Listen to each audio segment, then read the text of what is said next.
I've been dancing my whole life, since I was little. Someone took me to a show, and the dancers just amazed me because they were telling stories with their bodies, without words, and that was really interesting to me, and I wanted to do it. With Taylor's particular disorder, Fibular Hemimelia, there's a decision to be made when they're quite young. Do you fuse everything that's remaining, because she's missing bones and ligaments, and you get a somewhat normal-looking leg, but it doesn't function? So it's form or function. You can't have both, and we went with function. That's a tough decision. It's the toughest decision of my life.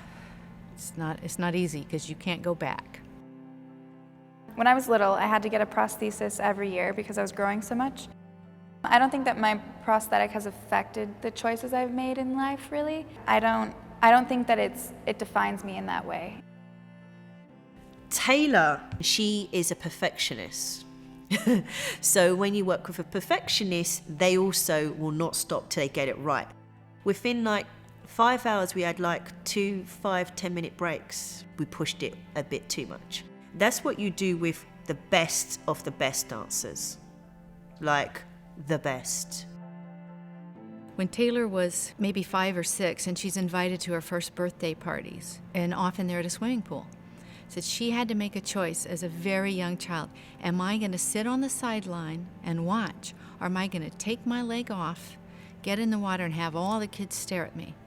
So we had this talk, are you gonna watch life, or are you gonna be in the middle of it? And she chose to be in the middle of it. How do you find someone who is going to be photogenic, who's going to be great on camera, who's going to be confident enough to be on camera, and who has a lower limb amputation? It's really not easy to find, and it's literally searching all over the world through the internet, looking at forums, looking all over to see who would come up. When we contacted Taylor, it just seemed like such a great fit. As it turned out, she's been better than we could have hoped. She's just a very able and impressive young woman. Her acting's excellent, which is a bonus. Undeniably, she has really impressive dance skills. She just has soul for someone so young. We couldn't be happy with the choice we've made.